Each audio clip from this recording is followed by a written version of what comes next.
والصلاة والسلام على سید الانبیاء والمرسلین اما بعد فاعوذ باللہ من الشیطان الرجیم بسم اللہ الرحمن الرحیم الصلاة والسلام علیک یا رسول اللہ الصلاة والسلام علیک یا حبیب اللہ وعلی آلک واصحابک یا نور اللہ صلی اللہ تعالی علیہ وسلم۔ فرمان مصطفیٰ صلی اللہ تعالی علیہ وسلم، قیامت کے دن اس کی ہولناکیوں سے جلد نجات پانے والا تم میں سے وہ شخص ہوگا جو بکثرت مجھ پر درود شریف پڑھنے والا ہوگا۔ صلو علی الحبیب صلی اللہ تعالی علی محمد صلی اللہ تعالی علیہ وسلم۔ کل کے درس میں گناہوں میں مبتلا اور دل کے گناہوں میں مبتلا مریض کی پیر اور شیخ کیسے اس کا تزکیہ کرے اور کیسے اس کا علاج کرے، یہ آپ نے سماعت کیا۔ نیز مزید آگے فرماتے ہیں کہ اگر کسی مرید پر کھانے کی حرص غالب ہو تو شیخ اسے روزہ رکھنے اور کم کھانے کی تلقین کرے، پھر اسے یہ حکم دے کہ وہ لذیذ کھانے تیار کر کے دوسروں کو کھلائے، خود اس میں سے نہ کھائے، یہاں تک کہ اس پر اس کا نفس مضبوط ہو جائے، صبر کرنا اس کی عادت بن جائے اور حرص جو ہے اس کا خاتمہ ہو جائے۔ اسی طرح اگر کوئی مرید ایسا ہے کہ جو نوجوان ہے اور نکاح کی رغبت رکھتا ہے لیکن شادی کرنے کے لیے نان و نفقہ کی طاقت نہیں رکھتا، تو شیخ کو چاہیے کہ اسے روزہ رکھنے کا حکم دے، اور اگر روزے کے باوجود اس کی شہوت کم نہ ہو تو اسے ایک دن صرف پانی سے بغیر روٹی کے اور ایک دن صرف روٹی سے بغیر پانی کے افطار کرنے کا کہے، اور گوشت اور سالن کھانے سے اسے بالکل منع کر دے، یہاں تک کہ اس کا نفس کمزور ہو جائے اور شہوت ختم ہو۔ مجاہدہ اور ریاضت کے شروع میں بھوک سے بڑھ کر نفع بخش کوئی علاج نہیں ہے۔ اگر مرید کو غصہ بہت آتا ہو تو اسے برداشت کرنے کی تلقین کرے اور اسے خاموش رہنے کا کہے، اور کسی بد مزاج شخص کو مرید کے ساتھ کر دے اور وہ اس کی خدمت پر مرید کو مامور کر دے، یہاں تک کہ اس کا نفس برداشت کرنے کا عادی بن جائے۔ منقول ہے کہ ایک بزرگ نے اپنے نفس کو غصے سے چھٹکارا دلانا اور بردباری کا عادی بنانا چاہا، تو انہوں نے اس کا طریقہ یہ اختیار کیا کہ خود کو ایسے شخص کی نوکری میں ملازمت میں دے دیا جو انہیں لوگوں کے سامنے گالیاں دیا کرتا۔ اس پر وہ بزرگ صبر کا اظہار کرتے اور غصہ پی جاتے، یہاں تک کہ بردباری ان کی عادت بن گئی اور اسی پر یہ ان کے لیے ضرب المثل مشہور ہو گئی۔ ایک بزرگ رحمۃ اللہ علیہ اپنے آپ میں بزدلی اور کمزوری محسوس کیا کرتے تھے، تو انہوں نے اپنے آپ میں شجاعت کا وصف پیدا کرنے کے لیے یہ طریقہ اختیار کیا کہ جب سردیوں میں ٹھنڈی کے موسم میں دریا کی موجیں خوب اٹھتی تو وہ کشتی میں سوار ہو جاتے۔ ہمارے یہاں ہندوستان میں سوامی نارائن میں بالخصوص کہ ایک پجاری سستی کا علاج یوں کرتے ہیں کہ رات بھر کھڑے رہتے ہیں اور صبح 5 بجے میں اٹھ کر ٹھنڈے پانی سے نہاتے ہیں، یہ ان کا طریقہ ہے۔ بعض مشائخ کے بارے میں بھی منقول ہے کہ وہ طریقت کی راہ کی ابتدا میں قیام پر سستی محسوس کرتے تو رات بھر سر کے بل کھڑے رہتے تاکہ نفس قیام کے لیے پاؤں پر کھڑے ہونے کے لیے بخوشی راضی ہو جائے، اسی کا نام مجاہدہ ہے۔ اسی طرح بعض بزرگوں کے متعلق منقول ہے کہ انہوں نے مال کی محبت دور کرنے کا یہ علاج تجویز کیا کہ اپنا تمام مال بیچ کر قیمت کو ڈال دی دریا میں، تاکہ مال کی تقسیم میں سخاوت کی بڑائی اور ریاکاری کا خوف نہ رہے۔ ان مثالوں کے ذریعے آپ یہ جان گئے کہ دلوں کا علاج کا طریقہ کیا ہے۔ یہاں غرض ہر بیماری کی دوا نہیں ہے، اس کا ذکر تو کتاب کے دوسرے حصوں میں بھی آئے گا، بلکہ یہاں اس بات پر تنبیہ کرنا مقصود ہے کہ قاعدہ کلیہ یہ ہے کہ نفس جس چیز کی خواہش رکھتا ہو اور جس طرف مائل ہوتا ہو اس کے خلاف کیا جائے۔ اسی کے متعلق اللہ تبارک و تعالیٰ نے ارشاد فرمایا وَأَمَّا مَنْ خَافَ مَقَامَ رَبِّهِ وَنَهَى النَّفْسَ عَنِ الْهَوَىٰ فَإِنَّ الْجَنَّةَ هِيَ الْمَأْوَىٰ، اور جو اپنے رب کے حضور کھڑے ہونے سے ڈرا اور نفس کو خواہشات سے روکا تو بے شک جنت ہی اس کا ٹھکانہ ہے۔ مجاہدہ اور نفس کشی کے سلسلے میں اصل اور اہم بات یہ ہے کہ جس چیز کا پختہ ارادہ کیا جائے اسے پورا کیا جائے، اور جب وہ خواہش کو چھوڑنے کا پختہ ارادہ کرے گا تو اس کے لیے خواہش کے اسباب بآسانی میسر ہو جائیں گے، اور یہ اللہ تبارک و تعالیٰ کی طرف سے ایک آزمائش اور امتحان ہوگا،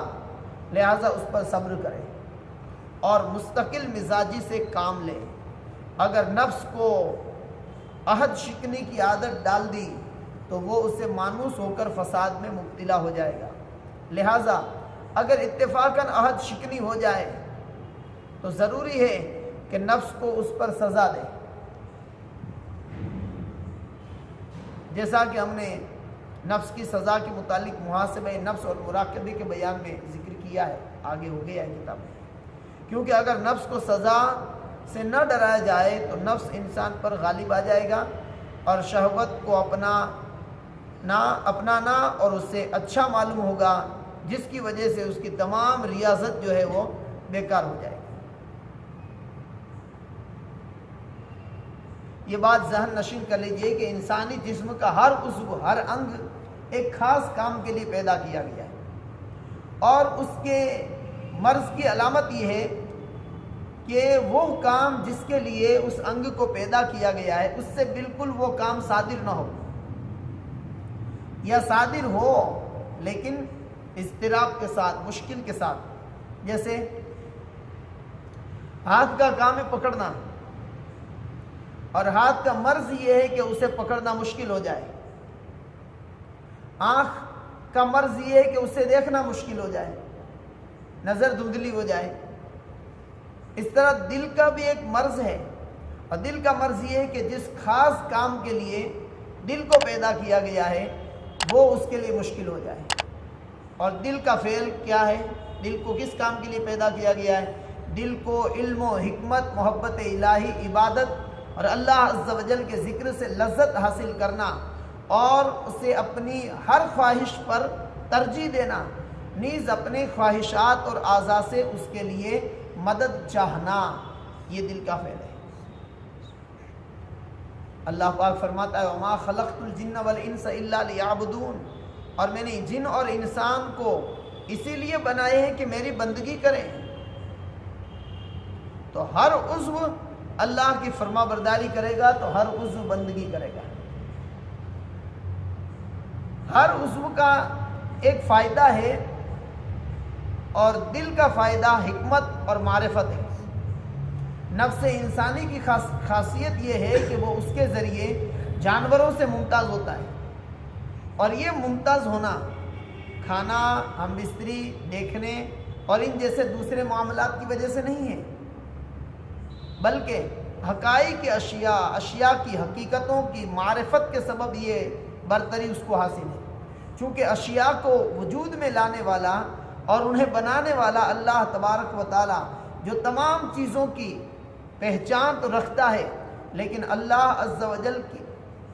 جو بندہ تمام اشیاء کی معرفت تو رکھتا ہے لیکن اللہ کی معرفت نہیں رکھتا، تو گویا وہ کسی چیز کی معرفت نہیں رکھتا۔ معرفت الہی، معرفت کی علامت محبت الہی ہے۔ تو جو اللہ کی معرفت رکھتا ہے وہ اللہ تبارک و تعالیٰ سے محبت کرتا ہے، اور محبت کی علامت یہ ہے کہ جس سے محبت ہو اس پر دنیا اور اس کے علاوہ دوسرے محبوب چیزوں کو ترجیح نہ دی جائے۔ اگر اللہ تبارک و تعالیٰ سے بندہ محبت کرے تو اللہ تبارک و تعالیٰ پر دنیا کے کسی کام کو ترغیب نہ دے۔ اگر حضور سے محبت ہے تو حضور کے اسوہ حسنہ، حضور کی سنتوں اور حضور کی ذات پر دنیا کی کسی چیز کو ترغیب نہ دے، کسی چیز کو اس سے بڑھ کر نہ سمجھے۔ جیسا کہ اللہ پاک نے قرآن مجید میں فرمایا، قل ان کان آباؤکم و ابناؤکم و اخوانکم و ازواجکم و عشیرتکم و اموال اقترفتموها و تجارت تخشون کسادها و مساکن ترضونها احب الیکم من اللہ و رسولہ و جہاد فی سبیلہ فتربصوا حتی یاتی اللہ بامرہ۔ اللہ پاک نے فرمایا کہ محبوب آپ فرما دیجئے کہ اگر تمہارے باپ، تمہارے بیٹے، تمہارے بھائی، تمہاری عورتیں، تمہارا خاندان، تمہاری کمائی کے مال اور وہ سودا جس کے نقصان کا تمہیں ڈر ہے اور تمہارے پسندیدہ مکان، یہ چیزیں اللہ اور اس کے رسول اور اس کی راہ میں لڑنے سے زیادہ پیاری ہوں تو انتظار کرو کہ اللہ اپنا حکم نازل کرے۔ واللہ لا یہدی الفاسقین، اور اللہ فاسقوں کو ہدایت نہیں دیتا۔ اس آیت کریمہ میں ایسی 8 چیزوں کا اللہ پاک نے ذکر کیا ہے کہ جن 8 چیزوں سے مجھے، آپ کو، دنیا کے ہر شخص کو فطری طور پر محبت ہوتی ہے۔ 8 چیزیں: باپ، بیٹا، بیوی، خاندان، دکان، مکان اور کاروبار۔ یہ 8 چیزیں ایسی ہیں کہ جس سے ہر شخص کو فطری طور پر محبت ہوتی ہے۔ تو اللہ پاک نے فرمایا کہ اگر یہ 8 چیزیں، تمہارے باپ، تمہارے بیٹے، تمہارے بھائی، تمہاری بیویاں، تمہارا خاندان، تمہاری کمائی کے مال اور تمہارا سودا یعنی کاروبار جس کے نقصان کا تمہیں ڈر ہے،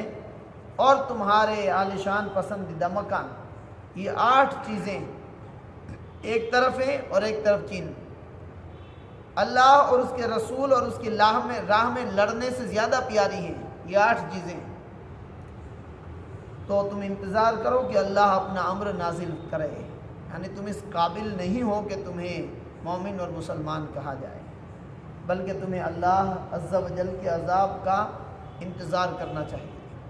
اس سے پتہ چلا کہ ہر مومن کے لیے ضروری ہے کہ وہ اللہ اور رسول اور اس کی راہ میں لڑنے سے ان چیزوں 8 چیزوں سے ان 3 چیزوں کی محبت ہر مومن کے دل کے اندر زیادہ ہونی چاہیے۔ باپ کی محبت سے، بیٹوں کی محبت سے، بھائیوں کی، بیویوں کی، مکان کی، خاندان کی، دکان کی، مکان کی، ہر چیز کی محبت سے اللہ اور رسول اور اس کی راہ میں لڑنے کی محبت زیادہ ہونی چاہیے، اور تبھی بندہ اللہ تبارک و تعالیٰ کی محبت کے دعوے میں سچے ہو سکتا ہے، اور تبھی وہ معرفت الہی کا جام اسے نصیب ہو سکتا ہے۔ اللہ پاک اپنے پیارے حبیب صلی اللہ تعالیٰ علیہ وسلم کی طفیل ہم سب کے دلوں کو اس لائق بنائیں کہ ہم اللہ کی معرفت حاصل کریں، اللہ